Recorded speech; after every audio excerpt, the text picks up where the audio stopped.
First सवाल है कि नेपाल के प्रधानमंत्री कौन है अभी वर्तमान में।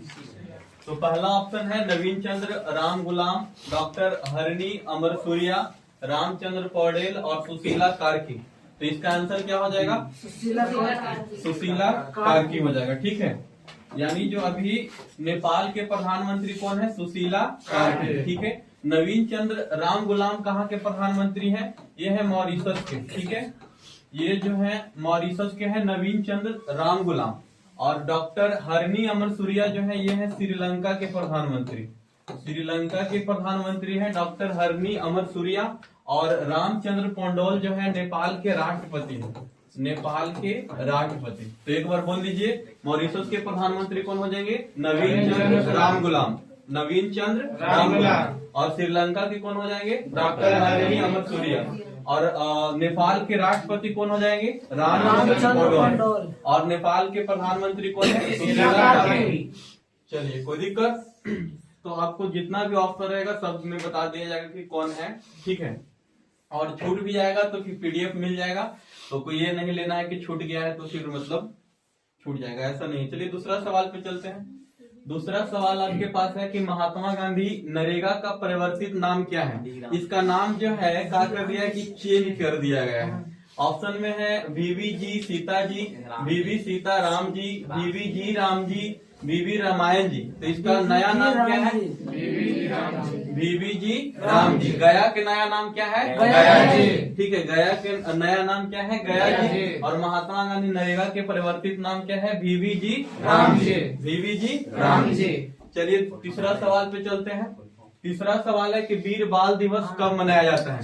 अभी जो है प्रधानमंत्री जी मतलब इनको कुछ 2 दिन पहले मनाए हैं। वीर बाल दिवस कब मनाया जाता है? 26 दिसंबर। 26 दिसंबर। 25 जून को क्या मनाया जाता है? संविधान हत्या दिवस, है ना।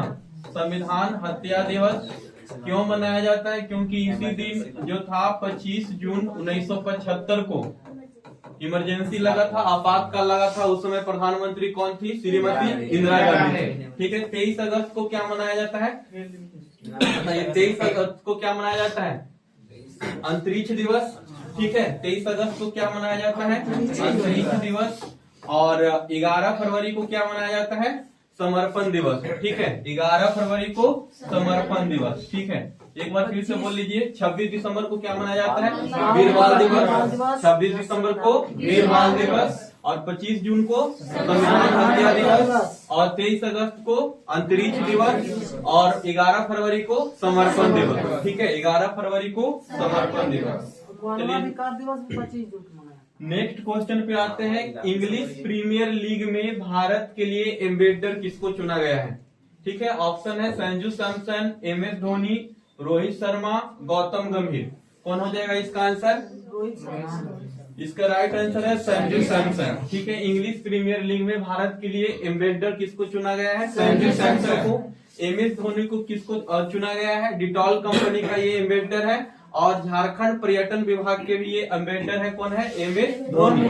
डिटॉल कंपनी और झारखंड पर्यटन। हाँ, झारखंड पर्यटन के ब्रांड एम्बेसडर कौन है? MS धोनी। ठीक है, रोहित शर्मा जो 2026 में T20 वर्ल्ड कप होने वाला है, T20 वर्ल्ड कप जो होने वाला है उसका ब्रांड एम्बेसडर किसको बनाया गया है? रोहित शर्मा को। ठीक है, गौतम गंभीर क्या है? अभी पुरुष क्रिकेट टीम के हेड कोच है।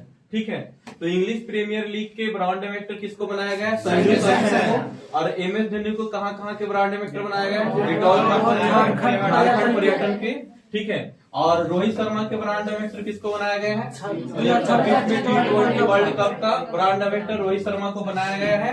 और गौतम गंभीर अभी क्या है? पुरुष क्रिकेट टीम के मुख्य कोच है। ठीक है, चलिए नेक्स्ट क्वेश्चन पे चलते हैं। नेक्स्ट क्वेश्चन है कि चंद्रयान 4 लॉन्च करने का लक्ष्य कब तक रखा गया है? बताइए। चंद्रयान 4 लॉन्च करने का लक्ष्य कब रखा गया है? 2028 में। ठीक है, 2028 में। 2026 में क्या है? आतंकवाद को खत्म करने का लक्ष्य रखा गया है। ठीक है, आतंकवाद को खत्म करने का लक्ष्य जो रखा गया है वो कब रखा गया है? 2026 में। ठीक है, और 2035 में क्या रखा गया है? अंतरिक्ष में भारत अपना स्वयं का पर्यटन बनाने का मतलब रखा, हाँ, लक्ष्य रखा है।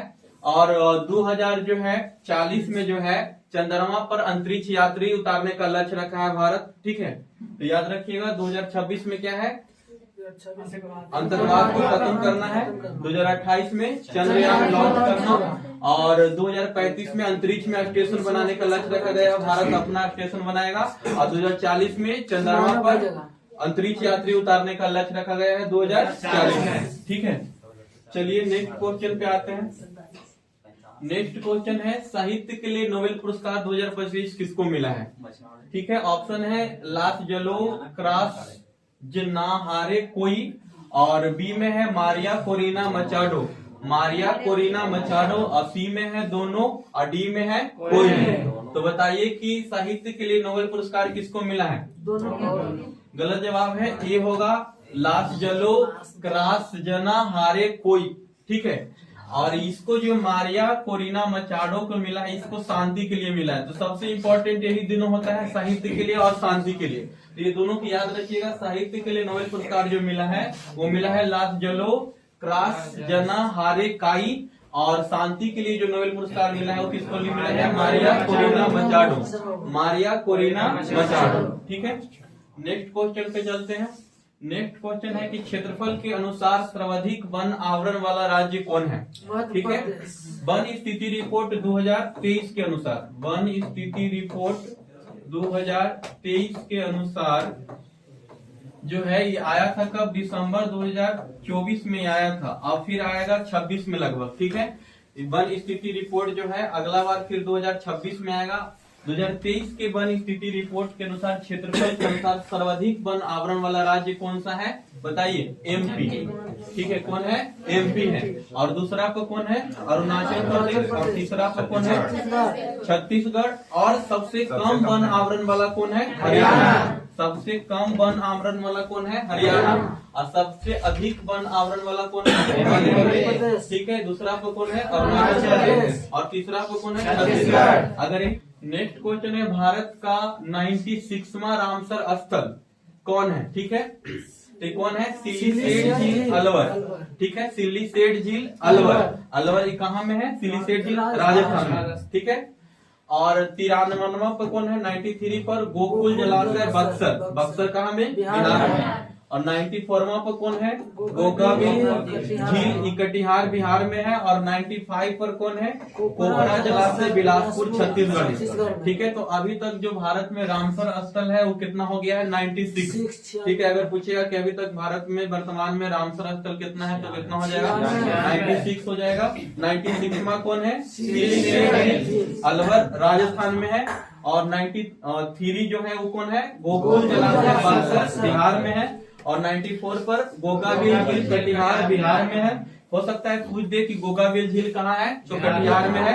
ठीक है, कटिहार ऐसे ऑप्शन देगा, बक्सर कटिहार करके, तो गोगाबिल झील कहाँ में है, कटिहार में। और गोकुल जलाशय कहाँ में, बक्सर में। और कोपरा जलाशय बिलासपुर। ठीक है, तो कभी 95 पूछ सकता है, 96 भी पूछ सकता है, तो ध्यान दीजिएगा। चलिए नेक्स्ट क्वेश्चन पे चलते हैं। नेक्स्ट क्वेश्चन है भारत और मलेशिया के बीच कौन सा सैन्य अभ्यास दिसंबर 2025 में हुआ।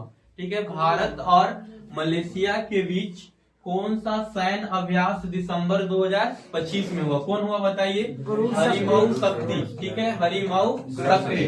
ये जो होता है, ये जो हुआ है थल सेना के बीच में हुआ है, दोनों देश के थल सेना, भारत और मलेशिया के थल सेना के बीच में हुआ है। गरुड़ शक्ति किसके किसके बीच होता है, भारत और इंडोनेशिया, भारत और इंडोनेशिया के बीच होता है गरुड़ शक्ति। ठीक है, ये भी थल सेना वाला है। और खाली गरुड़ रहेगा तब किसके किसके बीच होता है, भारत और फ्रांस के बीच। ठीक है, भारत और फ्रांस के बीच, ये वायु सेना का है। ठीक है, और मित्र शक्ति किसके किसके बीच, ये तो पता होगा, भारत और श्रीलंका। ठीक है, भारत और श्रीलंका के बीच, ये भी थल सेना के बीच, दोनों देश के थल सेना के बीच ये अभ्यास होता है। ठीक है, तो देखिए भारत और मलेशिया के बीच कौन सा सैन्य अभ्यास दिसंबर 2025 में हुआ, तो कौन हुआ, हरिमाऊ शक्ति इकेमा था पद्मा। ठीक है, ये कौन सा सेना करता है, गरुड़ शक्ति 10वां जो हुआ है सैन्य अभ्यास, तो कौन दो देशों के बीच में, भारत और इंडोनेशिया। ठीक है, ये भी कौन सा सेना करता है, लेकिन अगर खाली गरुड़ रहेगा तो किसके किसके बीच हुआ है, भारत और फ्रांस। ठीक है, ये किसके बीच हुआ है? वायुसेना के बीच। मित्र शक्ति 2025 का 11वां संस्करण किसके किसके बीच हुआ है? ये भी कौन करता है? थल सेना। ठीक है, चलिए यहाँ तक दिक्कत। नेक्स्ट सवाल पे आते हैं। नेक्स्ट सवाल है कि वैश्विक सतत विकास रिपोर्ट 2025 में भारत का स्थान किमा पर है? ये सवाल पूछा भी गया था। ठीक है, बताइएगा। वैश्विक सतत विकास रिपोर्ट में भारत का स्थान किमा पर है? 99। ठीक है, 99 पे है। 176 पर कौन सा स्थान है? पर्यावरण प्रदर्शन सूचकांक। ठीक है, पर्यावरण प्रदर्शन सूचकांक में भारत का स्थान किमा पर है? 176। 151 पर कौन सा है? प्रेस स्वतंत्रता। ठीक है, प्रेस स्वतंत्रता में, प्रेस की स्वतंत्रता में भारत का स्थान किमा पर है? 151। ठीक है, और 130 मानव विकास सूचकांक, मानव विकास सूचकांक में भारत का स्थान किमा पर है? 130। स्कोर कितना है? 0.685। पूछेगा कि मानव विकास सूचकांक में भारत का स्कोर कितना है? तो 0.685 और स्थान किमा पर है? 130वां पर। ठीक है, 130वां पर। 131वां पर कौन सा है बताइएगा? 131वां पर कौन सा है बताइए? 131वां पर जेंडर गैप इंडेक्स में जो है ये किमा पर है? 131वां पर। जेंडर गैप इंडेक्स में किमा पर है? 131वां पर। तो वैश्विक सतत विकास रिपोर्ट 2025 में भारत का स्थान किमा बताइए? 99। ठीक है, 176 किसमें है? पर्यावरण प्रदर्शन सूचकांक में। 151 किसमें है? प्रेस स्वतंत्रता में। 130 किसमें है? मानव विकास सूचकांक, उसमें स्कोर कितना है? 0.685। और 131 कितना किमा कुछ में है? जेंडर गैप इंडेक्स में भारत का स्थान किमा है? 131। तो सवाल ये बहुत ही इंपॉर्टेंट है, यहाँ से सवाल बनता ही बनता है। ठीक है, ये वाला सवाल पूछ चुका है, ये वाला ग्रुप डी में भी पूछ चुका है और एनटीपीसी में पूछ चुका है। ठीक है, कि वैश्विक सतत विकास रिपोर्ट में भारत का स्थान किमा है? 99। फिर से एक बार बोलिए। पर्यावरण प्रदर्शन सूचकांक में कितना है? प्रेस स्वतंत्रता में 151। मानव विकास सूचकांक में स्कोर कितना है? 0.685। और 131वां उसमें है स्थान? जेंडर गैप इंडेक्स में भारत का स्थान कितना है? 131। चलिए नेक्स्ट सवाल पे आते हैं। नेक्स्ट सवाल है कि बजट 2025-26 में सूक्ष्म उद्योग के लिए निवेश और टर्नओवर कितना है बताइए?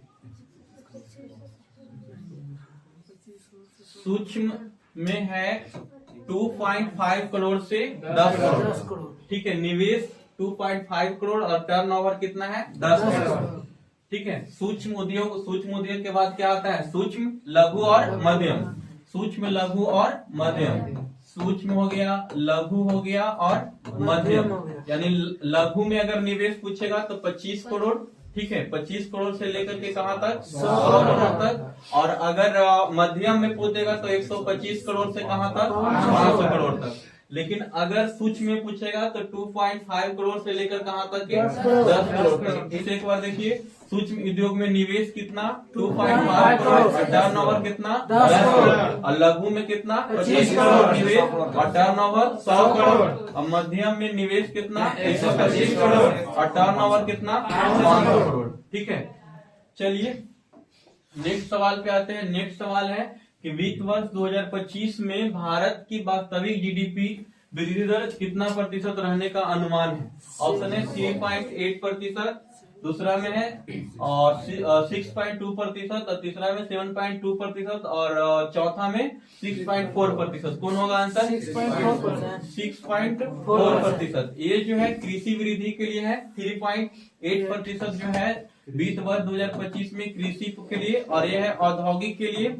ठीक है, औद्योगिक के लिए कितना है? 6.2%। और सेवा के लिए कितना है? 7.2%। और जीडीपी वृद्धि कितना है? 6.4%। तो वित्त वर्ष 2025 में कृषि के लिए कितना? 3.8% और औद्योगिक के लिए कितना? 6.2% और सेवा के लिए कितना? 7.2% और जीडीपी वृद्धि दर कितना रखा गया? 6.4%। ठीक है, चलिए नेक्स्ट सवाल है, ऑस्ट्रेलिया ओपन 2025 और विंबलडन 2025 किसने जीता? बताइए। ऑप्शन है जैनिक सिनर जो इटली के हैं, कार्लेस अल्कराज जो स्पेन के हैं, दोनों की कोई नहीं।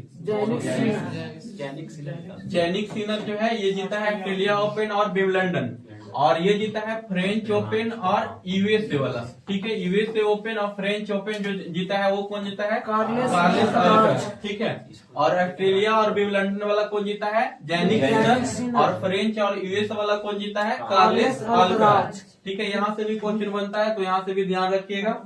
नेक्स्ट क्वेश्चन चलते हैं। नेक्स्ट क्वेश्चन जो है, खेलो इंडिया यूथ गेम्स 2025 में 25 का 7वां संस्करण का आयोजन कहाँ हुआ? ऑप्शन आपका है बिहार, नई दिल्ली, ठीक है, उसके बाद लेह एवं गुलमर्ग, उसके बाद दीव घोगला बीच। कौन होगा आंसर बताइए? बिहार होगा। खेलो इंडिया यूथ गेम 2025 के 7वां संस्करण का आयोजन कहाँ हुआ? बिहार में हुआ। नई दिल्ली में क्या हुआ? खेलो इंडिया कौन सा गेम? Para game. ठीक है, खेलो इंडिया पैरा गेम्स कहाँ में हुआ है? नई दिल्ली में। खेलो इंडिया पैरा गेम्स कहाँ में? नई दिल्ली में। और खेलो इंडिया विंटर गेम्स जो हुआ है वो कहाँ में हुआ है? गुलमर्ग में। और खेलो इंडिया बीच गेम जो हुआ है वो कहाँ में हुआ है? दीव में हुआ है, घोगला बीच में। ठीक है, तो ये चारों याद रखिएगा। खेलो इंडिया यूथ गेम्स कहाँ? बिहार में। खेलो इंडिया पैरा गेम्स कहाँ? नई दिल्ली में। खेलो इंडिया विंटर गेम्स कहाँ? लेह एवं गुलमर्ग। और खेलो इंडिया बीच गेम कहाँ? दीव। अच्छा, खेलो इंडिया यूथ गेम्स में प्रथम स्थान पर कौन रहा? तो महाराष्ट्र। प्रथम स्थान पर कौन सा राज्य रहा? महाराष्ट्र। और खेलो इंडिया पैरा गेम्स जो नई दिल्ली में हुआ उसमें प्रथम स्थान पर कौन रहा बताइए? प्रथम स्थान पर हरियाणा। कौन रहा? हरियाणा। ठीक है, और लेह एवं गुलमर्ग में जो हुआ खेलो इंडिया विंटर गेम्स उसमें प्रथम स्थान पर कौन था? भारतीय सेना। भारतीय सेना, ठीक है, भारतीय सेना। और दीव में जो खेलो इंडिया बीच गेम हुआ उसमें नंबर 1 पर कौन रहा? मणिपुर। कौन रहा? मणिपुर। चलिए ध्यान दीजिएगा, ये जो था 7वां संस्करण था, ये जो था 5वां संस्करण है, ये भी 5वां संस्करण है, और ये पहला संस्करण था। ठीक है, ये भी ध्यान दीजिएगा। यानी 7वां संस्करण खेलो इंडिया यूथ गेम्स के 7वां संस्करण कहाँ में हुआ? बिहार में। और खेलो इंडिया पैरा गेम्स के 5वां संस्करण कहाँ हुआ? नई दिल्ली में। और खेलो इंडिया विंटर गेम्स के 5वां संस्करण कहाँ में हुआ? लेह में। खेलो इंडिया बीच गेम्स के पहला संस्करण कहाँ में हुआ? दीव में हुआ। ठीक है, नेक्स्ट क्वेश्चन पे चलते हैं। नेक्स्ट क्वेश्चन है कि श्री ओम प्रकाश माथुर कहाँ के राज्यपाल हैं? बताइए, श्री ओम प्रकाश माथुर कहाँ के राज्यपाल हैं? ऑप्शन है सिक्किम, गोवा, केरल। बताइए। गोवा। सिक्किम के हैं। ठीक है, श्री ओम प्रकाश माथुर जो है कहाँ के राज्यपाल हैं? सिक्किम के। गोवा के कौन है? अशोक गजपति राजू। ठीक है, अशोक गजपति राजू। गोवा के कौन है? अशोक गजपति राजू। ठीक है, बिहार के कौन है बताइए? आरिफ मोहम्मद खान। श्री आरिफ मोहम्मद खान। आरिफ मोहम्मद खान जो है ये जो है कहाँ के हैं? बिहार के। और ये जो है राजेंद्र आर्लेकर, बिहार वाला वहां चल गए हैं। राजेंद्र विश्वनाथ आर्लेकर है ना। ठीक है, यानी चारों याद रखिएगा। सिक्किम के राज्यपाल कौन? श्री ओम प्रकाश माथुर। गोवा के कौन है? अशोक गजपति राजू। और बिहार के कौन है? आरिफ मोहम्मद खान। और केरल के कौन है? राजेंद्र विश्वनाथ आर्लेकर। राजेंद्र विश्वनाथ आर्लेकर। ठीक है, चलिए नेक्स्ट क्वेश्चन। ज्यादा क्वेश्चन नहीं होगा अब। नेक्स्ट क्वेश्चन है कि बिहार विधानसभा चुनाव 2025 में बीजेपी ने कितना सीट हासिल किया है बताइए? 18। ये तो सबके पता होगा। 19 को कौन हासिल किया है? लोजपा। रामविलास वाला पार्टी जो था वो कितना हासिल किया है? 19। और 25 को कौन लाया है? आरजेडी। ठीक है, तेजस्वी यादव के पार्टी था आरजेडी जो लाया है कितना सीट? 25। और 85 कौन लाया है? जेडीयू। 85 कौन लाया है? जेडीयू, जनता दल यूनाइटेड, जो नीतीश कुमार के पार्टी है। अभी बिहार के मुख्यमंत्री कौन बने? नीतीश कुमार। केमा बार? 10वां बार। ठीक है, 10वां बार मुख्यमंत्री कौन बने हैं? नीतीश कुमार। ये भी ध्यान देना है। बाकी लास्ट क्वेश्चन होगा शायद इसके बाद। भारत के मुख्य सूचना आयुक्त कौन है? गलत है, मुख्य सूचना आयुक्त बोल रहे हैं। ठीक है, ये कौन है? चुनाव आयुक्त। ये कौन सा आयुक्त है? चुनाव आयुक्त कौन है? ये है ज्ञानेश कुमार चुनाव आयुक्त है, केमा पर है 26वां पर, ठीक है। और जो मुख्य सूचना आयुक्त है वो कौन है? राज, ये केमा है 13वां है, ठीक है, ये केमा है 13वां। और जबकि सूर्यकांत अभी पहुंची है मुख्य न्यायाधीश, सर्वोच्च न्यायालय के मुख्य न्यायाधीश जो है अभी कौन है? हाँ, जस्टिस सूर्यकांत। अजय कुमार क्या है? यूपीएससी के अध्यक्ष, ठीक है।